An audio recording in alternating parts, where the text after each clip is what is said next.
মাত্রা, strength of a solution. একটা দ্রবণের মাত্রা বা গাঢ়ত্ব কত রকম ভাবে প্রকাশ করা যায়, কত রকম এককে প্রকাশ করা যায়, সেইগুলো আমরা দেখব। তো তার আগে বলি দ্রবণ কাকে বলে, দ্রবণ বা সলিউশন কাকে বলে। একটা দ্রবণ হচ্ছে একটা বাইনারি কম্পোনেন্ট। দ্রবণে দুটো উপাদান থাকে, একটাকে বলা হচ্ছে দ্রাবক আর একটাকে বলা হচ্ছে দ্রাবক। দ্রাবক কোন কি? কোন দ্রবণে যেটার পরিমাণ বেশি থাকে, যেটার পরিমাণ বেশি থাকে সেটা হচ্ছে দ্রাবক, আর যেটার পরিমাণ কম থাকে সেটা হচ্ছে দ্রাবক। যেমন তোমরা জানো একটা চিনি জলীয় দ্রবণে জল হচ্ছে দ্রাবক এবং চিনি হচ্ছে দ্রাবক, অর্থাৎ জলের মধ্যে চিনি যোগ করলে তবে চিনি জলীয় দ্রবণ তৈরি হয়, অর্থাৎ দ্রাবকের মধ্যে দ্রাব যোগ করতে হয় তবে দ্রবণ তৈরি হয়। আর এবং দ্রাবকের পরিমাণ সবসময় বেশি থাকে, একটা দ্রবণে দ্রাবকের পরিমাণ সবসময় বেশি থাকে। তো এই যে দ্রবণ, এই দ্রবণের যে মাত্রা, মাত্রা বলতে একক তোমরা ভাবতে পারো, হ্যাঁ, যে দ্রবণের মাত্রা বা একক বা গাঢ়ত্বকে কত রকম ভাবে প্রকাশ করা যায় সেই বিষয়গুলো আমাদের জানতে হবে, যেটা এখানে তো পড়তে হচ্ছে, পরবর্তীকালে ক্লাস 12-এও পড়তে হবে বা বিভিন্ন জায়গায় কিন্তু কাজে লাগবে। এবং একটা মাত্রা থেকে আরেকটা মাত্রায় কিভাবে যাওয়া যায় সে বিষয়গুলো কিন্তু আমাদের দেখতে হবে। তো একটা সলিউশনে সলভেন্টটাকে বলা হয় ফার্স্ট কম্পোনেন্ট, দ্রাবকটাকে বলা হয় ফার্স্ট কম্পোনেন্ট এবং দ্রাবক বা সলিউটটাকে বলা হয় সেকেন্ড কম্পোনেন্ট। হ্যাঁ, ফার্স্ট কম্পোনেন্ট মানে এটা প্রথম উপাদান, এটা দ্বিতীয় উপাদান ভাবতে পারো। হ্যাঁ, এবং দ্রাবক সংক্রান্ত যে কোনো টার্মকে সবসময় 1 দিয়ে প্রকাশ করা হয়। যেমন দ্রাবকের ভর W1, দ্রাবকের আণবিক ভর M1, অর্থাৎ 1 সাবস্ক্রিপ্টে একটা 1 বসাতে হয়, আর দ্রাবের ক্ষেত্রে 2 বসাতে হয়, অর্থাৎ দ্রাবের ভর W2 বলবো, দ্রাবের আণবিক ভর M2 বলবো, এই কারণে এটাকে সেকেন্ড কম্পোনেন্ট বলা হয়। তো দেখো দ্রবণের মাত্রাকে কত রকম ভাবে প্রকাশ করা যায়, এই বিভিন্ন এককে দ্রবণের মাত্রাগুলোকে প্রকাশ করা যায়। যেমন আমি কয়েকটা লিখে দিয়েছি, দেখো শতকরা মাত্রা, গ্রাম প্রতি লিটার মাত্রা, নরমালিটি মাত্রা, মোলারিটি মাত্রা, মোলালিটি মাত্রা আর মোল ভগ্নাংশ। হ্যাঁ, এবং 7 নম্বরে লিখেছি ppm মাত্রা, parts per million, parts per million. হ্যাঁ, ppm মাত্রা 7 নম্বর। তাহলে মেনলি এই 7 রকম দ্রবণের মাত্রা আছে, শতকরা মাত্রা, গ্রাম প্রতি লিটার মাত্রা, নরমালিটি, মোলারিটি, মোলালিটি, মোল ভগ্নাংশ, পার্টস পার মিলিয়ন বা ppm মাত্রা। আর একটা খুব একটা ব্যবহার হয় না, তবু আমি বলে রাখি ফর্মালিটি মাত্রা। ফর্মালিটি প্রেজেন্টলি কিন্তু এটা ব্যবহার হয় না, নট ইউজড প্রেজেন্টলি, বর্তমানে এটার ব্যবহার নেই বলতেই চলে, তবু আমাদের পড়ে রাখতে হবে বা বলে দেবো আমি।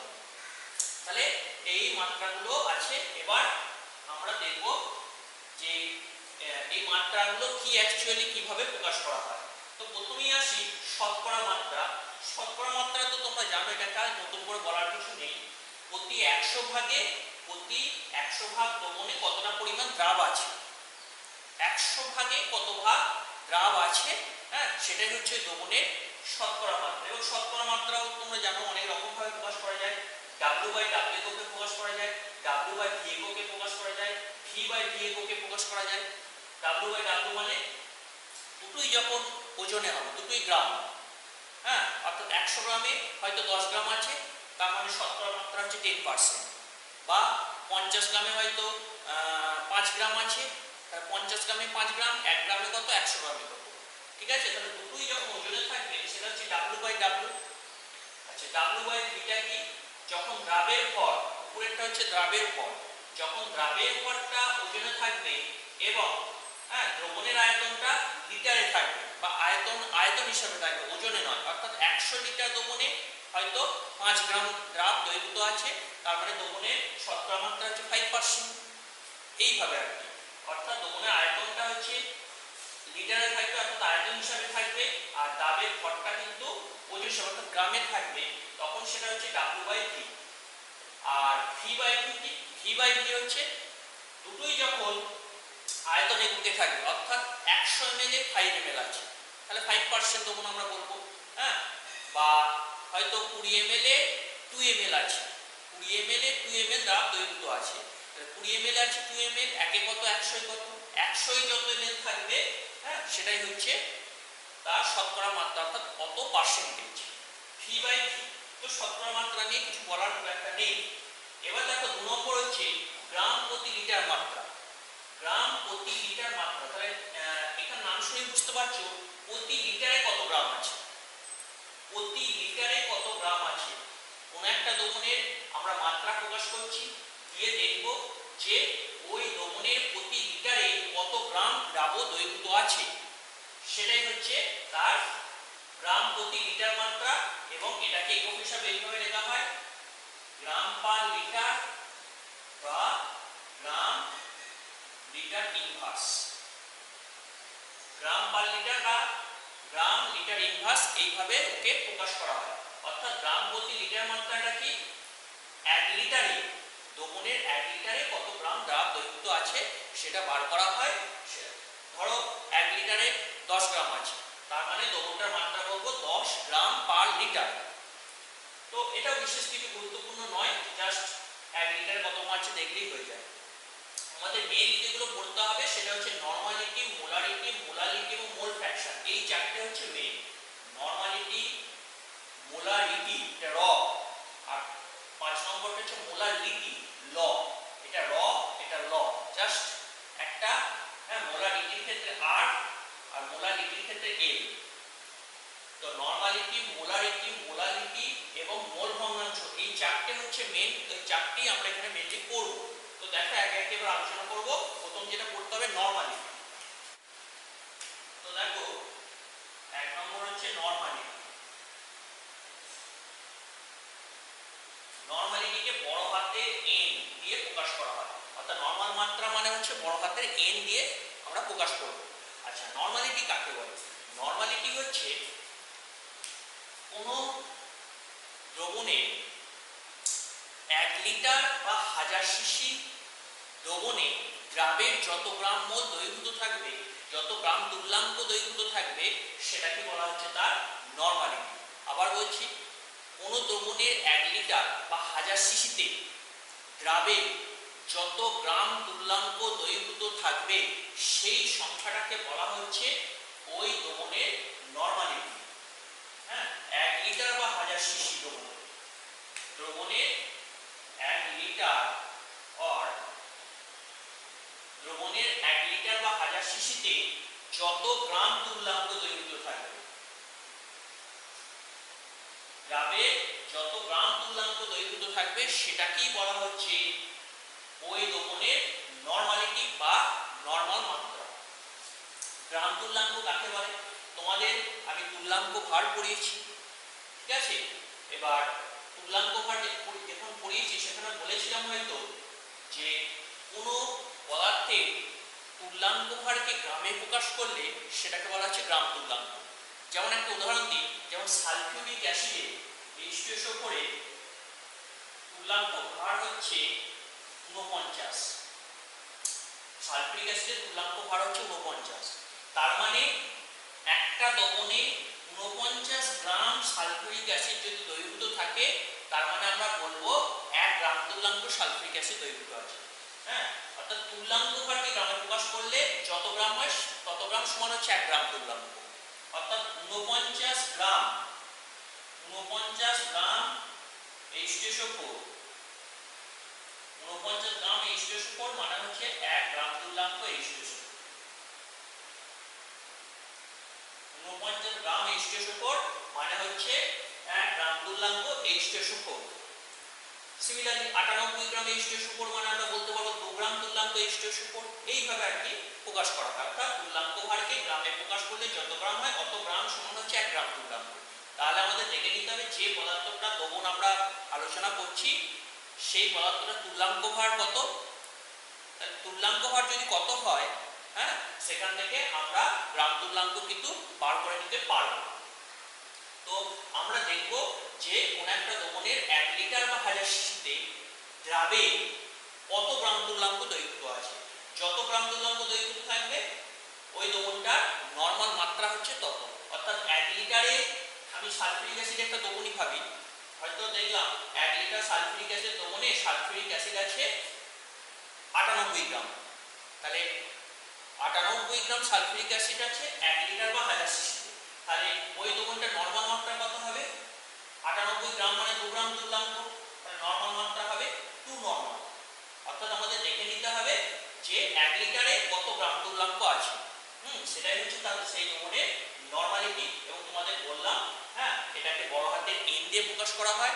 এবং তার মানে নরমালিটি সমান আমরা লিখতে পারি, নরমালিটি সমান তাহলে আমরা কি লিখতে পারি?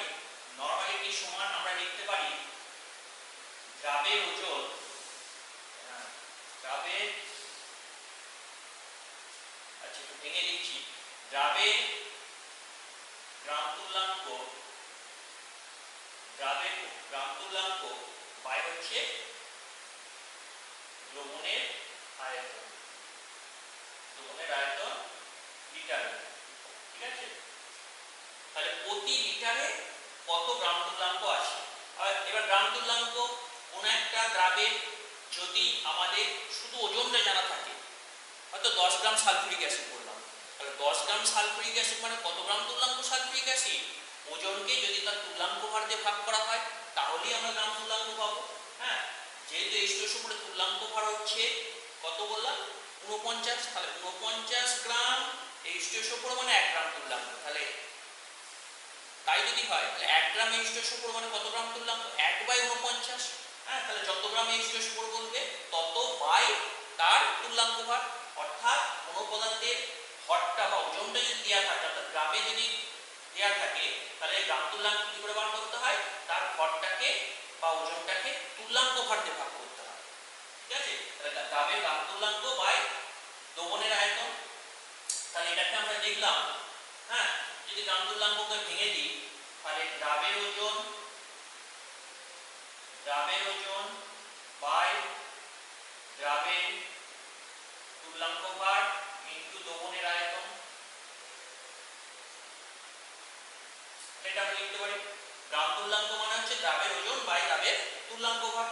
হ্যাঁ, এবার ওটাকে যদি আমি ম্যাথমেটিক্যাল সিম্বল ইউজ করি তাহলে দ্রাবের ওজনকে যদি W দিয়ে লিখি, W বাই দ্রাবের তুল্যাঙ্ক ভারকে যদি E দিয়ে লিখি, আর দ্রবণের আয়তনকে যদি V দিয়ে লিখি, তাহলে নরমালিটি সমান হচ্ছে W by E into V। W by E into V, এটা নরমালিটি সমান লেখা যায়। ঠিক আছে, তাহলে এই হলো নরমালিটি। হ্যাঁ, এবার অনেক সময় আমরা মানে ছোট করে বলার জন্য এইভাবে বলি, নরমাল দ্রবণ মানে হচ্ছে শুধু n লিখব, দেশি নরমাল দ্রবণকে লেখা হয় n/10, সেন্টি নরমাল দ্রবণকে লেখা হয় n/100, এইভাবে প্রকাশ করা হয় আর কি, বিভিন্ন নোটেশন আছে। হ্যাঁ, নরমালিটিকে শুধু নরমাল দ্রবণ বলে n, দেশি নরমাল মানে 7/10 হলে দেশি বলা হয়। হ্যাঁ, সেন্টি মানে হচ্ছে 1/100, তাহলে n/100, এইভাবে অনেক সময় প্রকাশ করা হয়। এগুলো ক্লাস 12 এ তোমরা পড়বে, জাস্ট এখানে বেসিক আইডিয়াটা আমরা ক্লাস 11 এ পড়তে চাইছি। হ্যাঁ, যে নরমালিটি জিনিসটা কি। নেক্সট হচ্ছে মোলারিটি।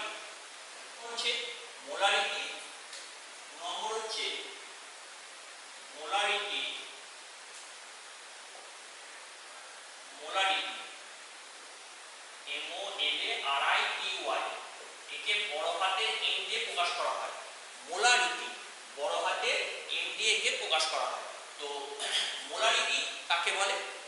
মোলারিটির সংজ্ঞাটা দেখো, মোলারিটির সংজ্ঞাটা এইভাবে দেওয়া হয়, কোনো দ্রবণের 1 লিটার বা 1000 সিসিতে দ্রাবের যত গ্রাম মোল দ্রবীভূত থাকে সেই সংখ্যাটাকে বলা হচ্ছে ওই দ্রবণের মোলারিটি।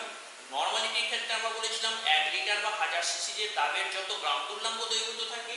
মোলারিটির ক্ষেত্রে আমরা বলছি 1 লিটার বা 1000 সিসিতে দ্রাবের যত গ্রাম মোল দ্রবীভূত থাকে সেই সংখ্যাটাকে বলা হচ্ছে ওই দ্রবণের মোলারিটি। তার মানে আমরা কি বলতে পারি? মোলারিটি সমান হচ্ছে দ্রাবের গ্রাম মোল বাই হচ্ছে দ্রবণের আয়তন।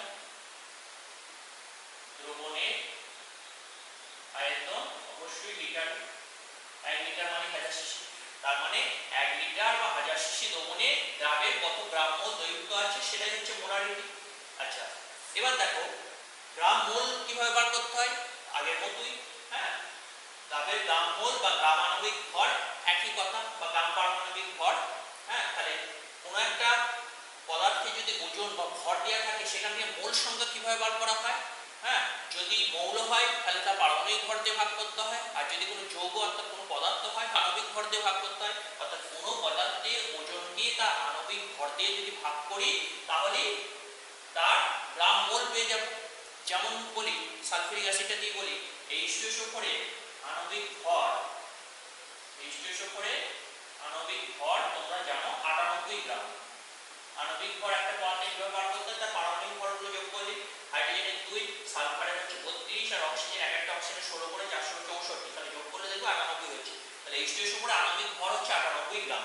তাহলে 98 যেহেতু H2SO4 আণবিক ভর, তাহলে আমরা বলতে পারি 98 গ্রাম H2SO4 মানে হচ্ছে 1 গ্রাম মোল H2SO4। হ্যাঁ, কোনো পদার্থের যা আণবিক ভর, সে আণবিক ভরকে যদি গ্রামে প্রকাশ করা হয়, যত গ্রাম হয় তত গ্রাম সমান হচ্ছে 1 গ্রাম মোল বা 1 মোল। গ্রাম মোল বা 1 মোল একই কথা। তাহলে H2SO4 আণবিক ভর হচ্ছে 98 গ্রাম হওয়ার জন্য এর আমরা 98 গ্রাম H2SO4 মানে 1 মোল H2SO4, এটা আমরা বলতে পারবো। আচ্ছা, নেক্সট হচ্ছে সিমিলারলি যদি 196 গ্রাম H2SO4 হয়, 196 গ্রাম H2SO4 সমান আমরা 2 গ্রাম মোল বা 2 মোল H2SO4, এটা আমরা বলতে পারবো। তো এইভাবেই আমরা কি করতে পারি, কোন একটা বস্তুর মানে ভর বা ওজন যদি জানা থাকে তাকে আণবিক ভর দিয়ে ভাগ করলে আমরা মোল সংখ্যাটা পেয়ে যেতে পারি। তাহলে আমরা এখানে আমরা লিখতে পারবো, দ্রাবের গ্রাম মোল আছে। তাহলে দ্রাবের গ্রাম মোল মানে আমরা লিখতে পারি দ্রাবের ওজন বাই দ্রাবের আণবিক ভর ইনটু দ্রবণের আয়তন।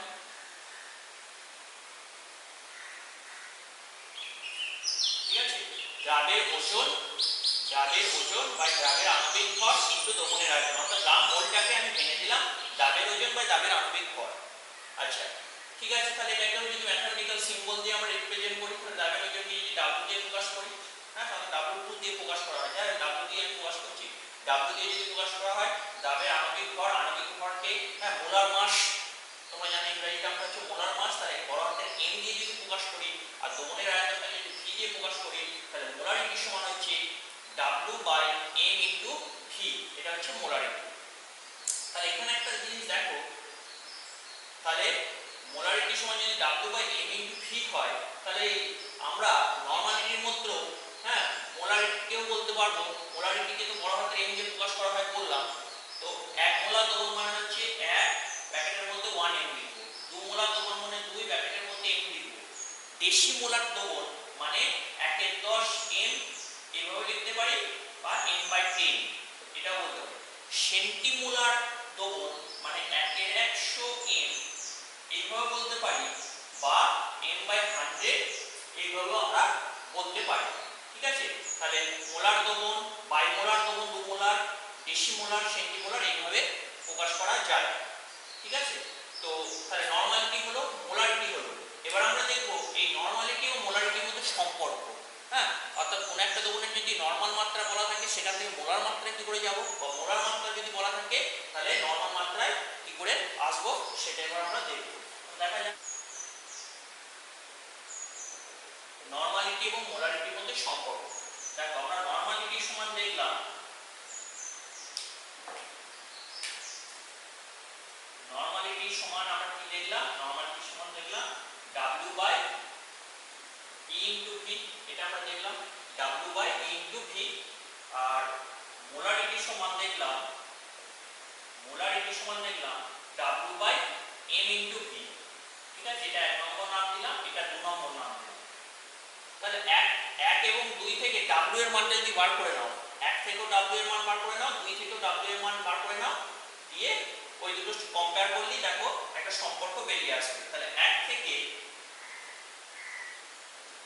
আমরা W সমান কি লিখতে পারি, নরমালিটি কি, ডাব্লিউ সমান হচ্ছে normality into E into V, কোনাকুনি যদি গুণ করে দিই ডাব্লিউ সমান normality into E into V. আর 2 নম্বর সমীকরণ থেকে 2 থেকে ডাব্লিউ সমান আমরা কি লিখতে পারি, molarity into M into V, ঠিক আছে। তাহলে দুটোই তো ডাব্লিউ, তাহলে বাঁ দিকটা যেহেতু ডাব্লিউ, তাহলে এটা যদি 3 নাম দাও, এটা যদি 4 নম্বর সমীকরণ নাম দাও, তাহলে 3 আর 4 যদি তুলনা করো, তাহলে বাঁ দিকটা যেহেতু দুটোই সমান বা একই, তাহলে ডান দিকটা সমান আমরা বলতে পারি, অর্থাৎ এইটা সমান হচ্ছে এইটা। তাহলে 3 এবং 4 তুলনা করে পাই, 3 ও 4 তুলনা করে পাই, 3 ও 4 তুলনা করলে কি পাবো দেখো, এটা normality into E into V সমান হচ্ছে molarity into M into V, এটা আমরা পেলাম। হ্যাঁ, বাম পক্ষটা যদি সমান তাহলে ডান পক্ষটা সমান হবে। 3 এবং 4 যদি তুলনা করি তাহলে দেখো ভি দুটো দিয়ে আছে, তাহলে ভি ভি কেটে যাবে। তাহলে আমরা কি বলতে পারছি, নরমালিটি সমান তাহলে m বাই ই, ডান দিকে m আছে বাঁ দিকে ই আছে, এটাকে সমানে ডান দিকে নিয়ে গেলে নিচে চলে আসবে m by e into molarity.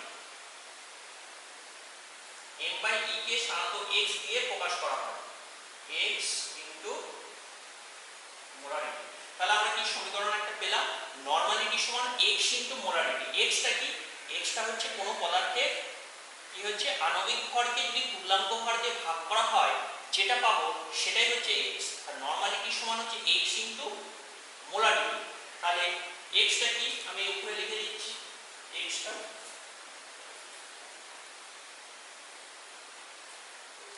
তাহলে x সমান হচ্ছে m বাই e, তাহলে আণবিক ভরকে তুল্যাঙ্ক ভর দিয়ে ভাগ করা হচ্ছে সেটাই হচ্ছে x। হ্যাঁ, তাহলে দেখো 3 নম্বর হচ্ছে মোলারিটি, এর আগেরটা আমরা মোলারিটি পড়লাম।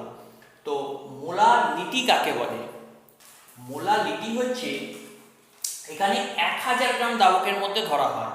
হ্যাঁ, আগেরগুলোর ক্ষেত্রে 1 লিটার বা 1000 সিসি দ্রবণ বলছিলাম, আয়তনে বলছিলাম, এখানে কিন্তু ভরে বলবো।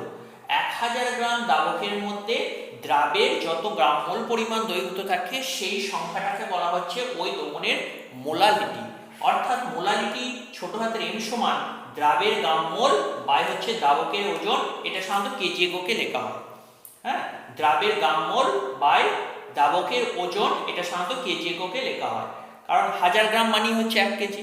ঠিক আছে, 1 কেজি বা 1000 গ্রাম দ্রাবকে যত গ্রাম মোল দ্রাব দ্রবীভূত থাকে সেই সংখ্যাটাকে বলা হচ্ছে ওই দ্রবণের মোলারিটি।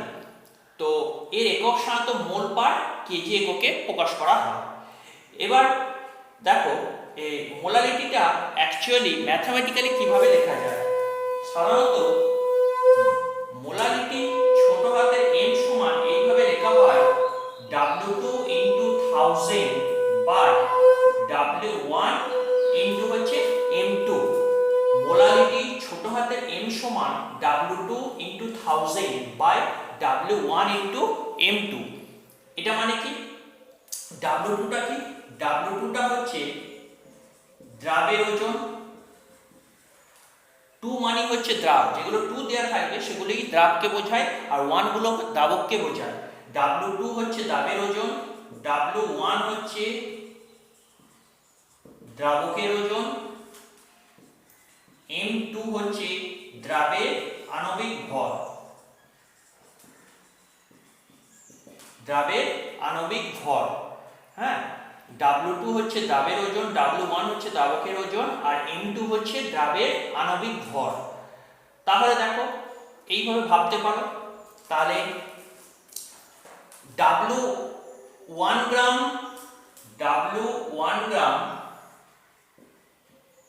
দ্রাবকে দ্রাব আছে W2 গ্রাম, যেহেতু দ্রাবকের ওজনটা হচ্ছে W1, তাহলে W1 গ্রাম দ্রাবকে W2 গ্রাম দ্রাব আছে, তাহলে একে কত, একে হচ্ছে W2 by W1, W2 by W1, 1 গ্রামে, হাজারে কত, তাহলে উপরে 1000 যাবে, W2 ইনটু 1000, তাহলে এত গ্রাম দ্রাব আছে। W1 গ্রাম দাবকে দাব আছে W2 গ্রাম, 1 গ্রামে আছে W2 বাই W1, হাজারে আছে W2 ইন্টু 1000 বাই W1। তাহলে 1000 গ্রাম দাবকের মধ্যে দ্রাব আছে W2 ইন্টু 1000 বাই W1 এত গ্রাম। কিন্তু মোলারিটির সংজ্ঞা আমরা বলেছি 1000 গ্রাম দাবকে যত গ্রাম মোল থাকবে, তাহলে গ্রামকে মোল করতে গেলে তার আণবিক ভর দিয়ে ভাগ করতে হবে, তার নিচে M2 দিয়ে সেই কারণে ভাগ করা হয়। হ্যাঁ, সুতরাং আমরা লিখতে পারি হ্যাঁ যে W1 গ্রাম দাবক, মানে 1000 গ্রাম দাবকে যত মোল দ্রাব আছে সেটা হচ্ছে W2 into 1000 by W1 into M2। তাহলে এটাই হচ্ছে মোলারিটি। তার মানে কি মোলারিটি M সমান হচ্ছে W2 into 1000 by W1 into M2। এইটা মনে রাখবে। হ্যাঁ, এটা মনে রাখলে কিন্তু অনেক অঙ্ক হবে। W2 হচ্ছে দ্রাবের ওজন, W1 হচ্ছে দাবকের ওজন, আর M2টা হচ্ছে কি দ্রাবের আণবিক ভর। ঠিক আছে, তাহলে এই হলো মোলারিটি। মোলারিটির ক্ষেত্রে এক মোলাল দ্রবণকে 1m বাই মোলাল দ্রবণকে 2m এইভাবে লেখা হয়, ছোট হাতের m কিন্তু। তারপর ডেসিমোলাল যদি হয় তাহলে m বাই 10, সেন্টিমোলাল হলে m বাই 100 এইভাবে কিন্তু লেখা যেতে পারে। তো তাহলে এই হলো মোলারিটি। তাহলে আমরা নরমালিটি, মোলারিটি এবং মোলালিটি তিনটে খুব গুরুত্বপূর্ণ একক দেখলাম। এইবার দেখো এই তিনটে এককের মধ্যে কোন এককটা ব্যবহার করা সুবিধাজনক। নরমালিটি, মোলারিটি আর হচ্ছে মোলালিটি, এই তিনটে আমরা দেখেছি। নরমালিটির ক্ষেত্রে আমরা দেখেছি কি যে 1 লিটার বা 1000 সিসি দ্রবণে দ্রাবে যত গ্রাম তুল্যাঙ্ক দ্রবীভূত থাকে, এইটা দেখেছিলাম নরমালিটির ক্ষেত্রে। W2 by E into V এটা আমরা দেখেছিলাম। মোলারিটির ক্ষেত্রে দেখেছিলাম W2 by M2 into V। আর মোলালিটির ক্ষেত্রে আমরা দেখলাম W2 into 1000 by W1 into M2, এইগুলো দেখলাম। আচ্ছা, এবার নরমালিটি এবং মোলারিটির দেখো এক্সপ্রেশনে একটা টার্ম আছে V, মানে দ্রবণের আয়তন। আমরা জানি দ্রবণের আয়তন হচ্ছে উষ্ণতার উপর নির্ভর করে। হ্যাঁ, কারণ উষ্ণতা বাড়ালে হ্যাঁ কি হচ্ছে তরলের আয়তনের চেঞ্জ হয়। হ্যাঁ, তরলের আয়তন উষ্ণতার উপর নির্ভরশীল। তার মানে নরমালিটি এবং মোলারিটির যে ডেফিনেশন, সেখানে যেহেতু একটা আয়তন টার্ম আছে যেটা কিনা উষ্ণতার উপর নির্ভরশীল, তার মানে আমরা বলতে পারি উষ্ণতার যদি পরিবর্তন হয় নরমালিটি এবং মোলার মাত্রার পরিবর্তন হবে। অর্থাৎ ধরো আমি 20 ডিগ্রি সেন্টিগ্রেড উষ্ণতায় একটা দ্রবণের মাত্রা নরমালিটি বা মোলারিটি এককে মাপলাম। যখন 40 হয়ে যাবে তাহলে নরমালিটি এবং মোলারিটি মাত্রা চেঞ্জ হয়ে যাবে, যেহেতু দ্রবণের আয়তন কিছুটা হলেও চেঞ্জ হবে। সিমিলারলি হ্যাঁ 50 হলে একরকম, 30 হলে একরকম। যেহেতু নরমাল এবং মোলার মাত্রাটা উষ্ণতার উপর নির্ভরশীল আমরা দেখতে পাচ্ছি, তাহলে উষ্ণতা একটা গুরুত্বপূর্ণ ফ্যাক্টর। তাহলে সব উষ্ণতায় কিন্তু নরমালিটি এবং মোলারিটি কোনো একটা দ্রবণের এক হবে না। অর্থাৎ এখানে যেটা হবে দার্জিলিংয়ে গেলে সেটা কিন্তু অন্যরকম হতেই পারে। তো যেহেতু এটা উষ্ণতার উপর নির্ভরশীল, কিন্তু মোলারিটির ডেফিনেশনে দেখো কোনো উষ্ণতা রিলেটেড টার্ম নেই, এমন কোনো টার্ম নেই যেটা উষ্ণতার উপর নির্ভরশীল। W2 হ্যাঁ দাবের যে ভর সেটা উষ্ণতার উপর নির্ভর করবে না, উষ্ণতা কম বেশি হওয়ার উপর কিন্তু ভর কম বেশি হবে না। W1 দাবকের ভর, হ্যাঁ দাবকের ভর উষ্ণতার উপর, ভর টার্মটা তো উষ্ণতার উপর নির্ভরশীল নয়।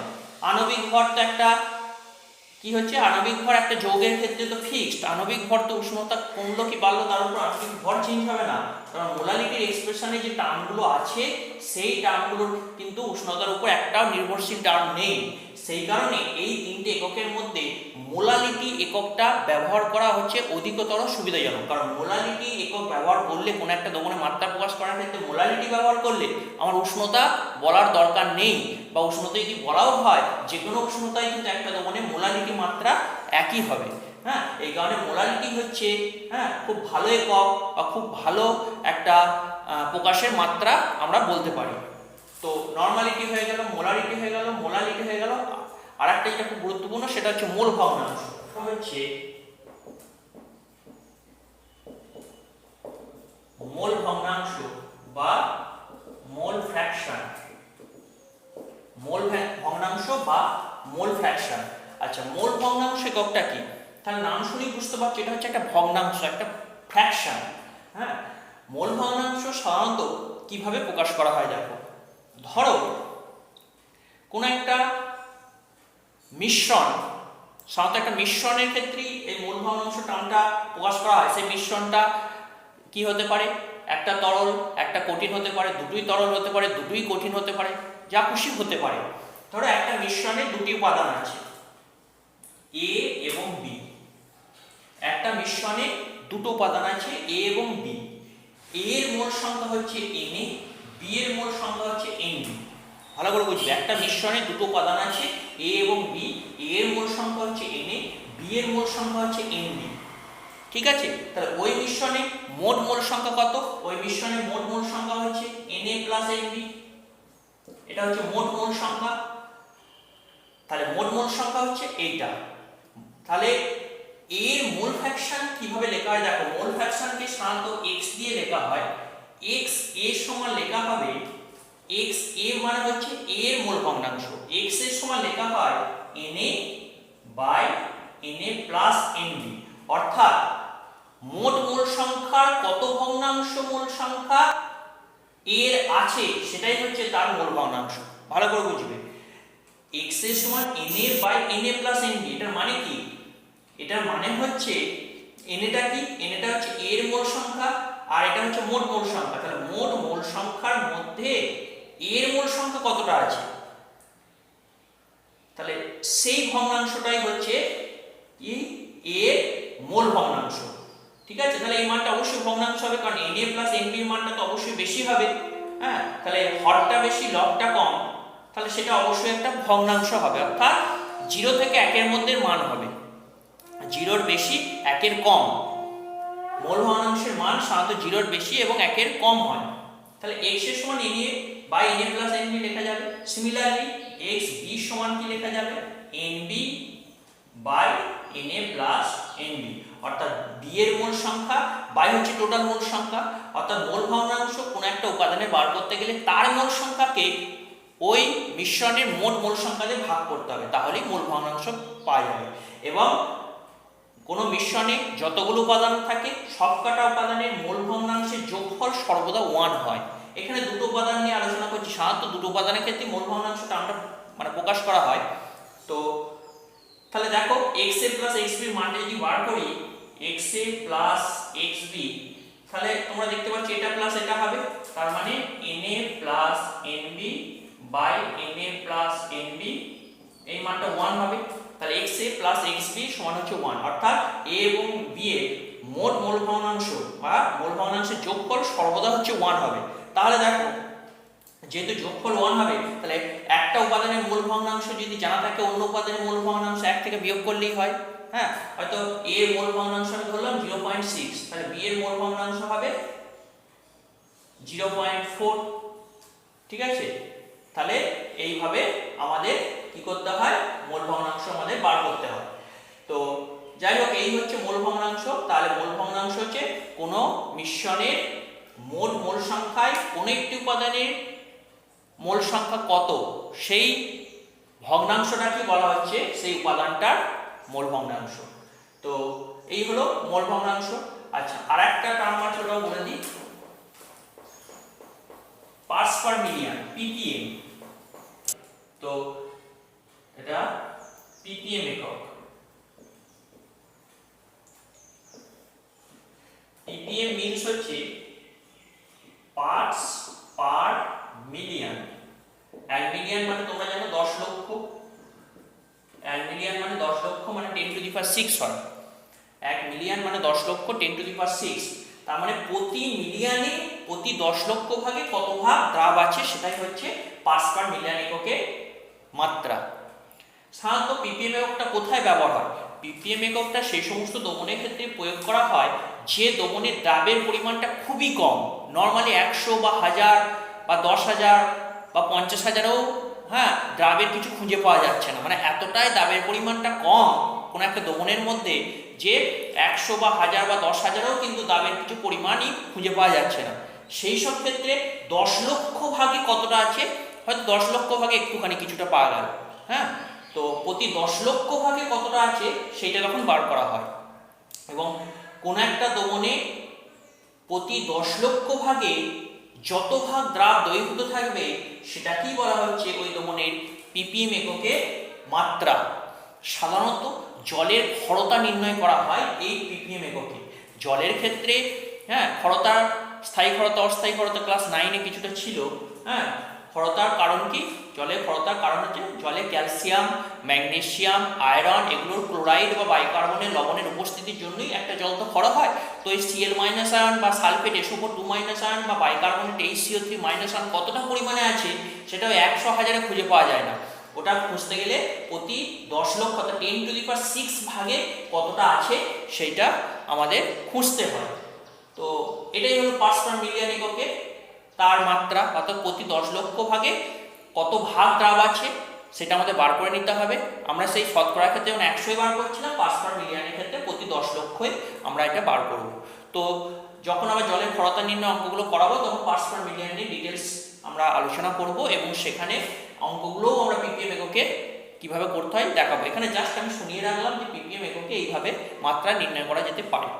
লাস্ট আরেকটা বলে দিই যেটা খুব একটা ব্যবহার নেই বললাম, ফর্মালিটি মাত্রা। ফর্মালিটি বা ফর্মাল মাত্রা, ফর্মালিটি বা ফর্মাল মাত্রা ছোট হাতের f দিয়ে প্রকাশ করা হয়। আচ্ছা, ফর্মালিটি বা ফর্মাল মাত্রা কোন ধরনের দ্রবণের ক্ষেত্রে প্রকাশ করা হয় বলে দিই। সাধারণত কোনো দ্রবণে যদি আয়নীয় দ্রাব থাকে, আয়নীয় দ্রাব বলতে যেমন ধরো NaCl থাকতে পারে, হ্যাঁ, CaCl এইগুলো আর কি। হ্যাঁ, এই যে আয়নীয় পদার্থগুলোর ক্ষেত্রে সাধারণত আণবিক ভর এই টার্মটা কিন্তু ইউজ হয় না। এদের ক্ষেত্রে সংকেত ভর, সংকেত ভর, সংকেত ভর এই টার্মটা ইউজ করতে হয়। আমরা যেমন বিভিন্ন যৌগের ক্ষেত্রে সালফিউরিক অ্যাসিড বললাম, H2SO4 বললাম, বিভিন্ন যৌগের ক্ষেত্রে কি বললাম, আণবিক ভর এই টার্মটা আমরা বারবার ইউজ করছিলাম। হ্যাঁ, কোন একটা যৌগের মধ্যে যে পরমাণুগুলো আছে তাদের পারমাণবিক ভরগুলো যোগ করলে আণবিক ভর পাওয়া যাচ্ছিল। আর সংকেত ভর বিষয়টা একই, যে সংকেতে যে পরমাণুগুলো আছে তাদের পারমাণবিক ভর যোগ করলেই সংকেত ভর এই টার্মটা আমরা পাবো। কিন্তু টার্মটাকে আমরা আণবিক ভর না বলে সংকেত ভর বলছি। কেন? কারণ প্রকৃতপক্ষে যেগুলো আয়নীয় যৌগ, যেমন সোডিয়াম ক্লোরাইড, আয়নীয় যৌগের ক্ষেত্রে আয়নীয় যৌগের দ্রবণে কি হচ্ছে, অণুর কোনো অস্তিত্ব থাকে না, পুরোটাই আয়ন হিসাবে থাকে। NaCl কে যখন দ্রবণে দ্রবীভূত করা হবে NaCl NS এর অণু হিসাবে কখনোই থাকবে না, Na+ এবং Cl- আয়ন হিসাবে থাকবে। তাহলে যেহেতু অণুরই কোনো অস্তিত্ব নেই তাহলে আণবিক ভর টার্মটা যুক্তিযুক্ত নয়। হ্যাঁ, এই কারণে কি বলা হয়, এদের ক্ষেত্রে আয়নীয় যৌগের ক্ষেত্রে বলা হয় সংকেত ভর এই টার্মটা ইউজ করা হয়। তো যাই হোক, তাহলে ফর্মালিটি, ফর্মালিটি এই মাত্রাটা সংজ্ঞাটা কিভাবে ঠিক করা হয়? ফর্মালিটি হচ্ছে কোনো দ্রবণে 1 লিটার বা 1000 সিসি দ্রবণে দ্রাবের যত গ্রাম সংকেত ওজন দ্রবীভূত থাকে সেই সংখ্যাটাকে বলা হচ্ছে ওই দ্রবণের ফর্মালিটি। ভালো করে বুঝবে। আমরা কি বলেছিলাম, মোলারিটির ক্ষেত্রে 1 লিটার বা 1000 সিসি দ্রবণে দ্রাবের যত গ্রাম মোল, ওখানে যেহেতু আণবিক ভরটা আমরা কনসিডার করেছিলাম সেই কারণে বলেছিলাম দ্রাবের যত গ্রাম মোল দ্রবীভূত থাকে সেটাকে বলা হচ্ছে তার মোলারিটি। আর ফর্মালিটিতে বলবো 1 লিটার বা 1000 সিসি দ্রবণে দ্রাবের যত গ্রাম সংকেত ওজন দ্রবীভূত থাকে সেই সংখ্যাটাকে বলা হচ্ছে তার ফর্মালিটি। গ্রাম সংকেত ওজন বলতে কি, যদি NaCl এর ক্ষেত্রে সংকেত ভর বা সংকেত ওজন একটা পাবো, কত হবে? NaCl এর ক্ষেত্রে সোডিয়াম হচ্ছে 23, ক্লোরিন হচ্ছে 35.5, মানে হচ্ছে 58.5, অর্থাৎ NaCl এর কি হচ্ছে, NaCl এর সংকেত ওজন হচ্ছে 58.5 গ্রাম। NaCl এর সংকেত ওজন হচ্ছে 58.5 গ্রাম। তার মানে 58.5 গ্রাম NaCl যদি দ্রবীভূত থাকে কোনো দ্রবণে, 58.5 গ্রাম NaCl মানে 1 গ্রাম সংকেত ওজন NaCl। সিমিলারলি 117 কে 2 দিয়ে গুণ করলে কত হচ্ছে, 117 গ্রাম NaCl যদি কোনো দ্রবণে দ্রবীভূত থাকে তাহলে বলবো কি বলবো, যদি 1 লিটার বা 1000 সিসিতে 117 গ্রাম NaCl দ্রবীভূত থাকে তাহলে 117 গ্রাম মানে আমরা বলতে পারি 2 গ্রাম সংকেত ওজন। ঠিক আছে, ঠিক মোলারিটির মতোই অনেকটা হচ্ছে, ওখানে আণবিক ভর বলছিলাম এখানে সংকেত ভর বলছি। তাহলে 1 লিটার বা 1000 সিসিতে দ্রাবের যত গ্রাম সংকেত ওজন দ্রবীভূত থাকে অর্থাৎ 1 গ্রাম সংকেত ওজন যদি দ্রবীভূত থাকে তাহলে ফর্মালিটি হবে 1 ফর্মাল, যদি 2 গ্রাম সংকেত ওজন অর্থাৎ 117 গ্রাম NaCl যদি থাকে তাহলে দ্রবণটার মাত্রা বলবো 2 ফর্মাল। তাহলে এইভাবে শুধু আণবিক ভরের পরিবর্তে সংকেত ভর টার্মটা ইউজ করতে হবে, এবং কোনো আয়নীয় যৌগের ক্ষেত্রে বা আয়নীয় যৌগের দ্রবণের যদি মাত্রা আমরা প্রকাশ করি তখন মোলারিটি মাত্রায় কিন্তু প্রকাশ করব না, তখন সেটাকে আমরা ফর্মালিটি মাত্রায় প্রকাশ করব। এবং এক্ষেত্রে সংকেত ভরটা আমাদের দেখে নিতে হবে, এবং যত সংকেত ভর যা হবে অত গ্রাম মানেই হচ্ছে 1 গ্রাম সংকেত ওজনের সেই পদার্থ। তো এইভাবে ফর্মালিটি বার করা হয়।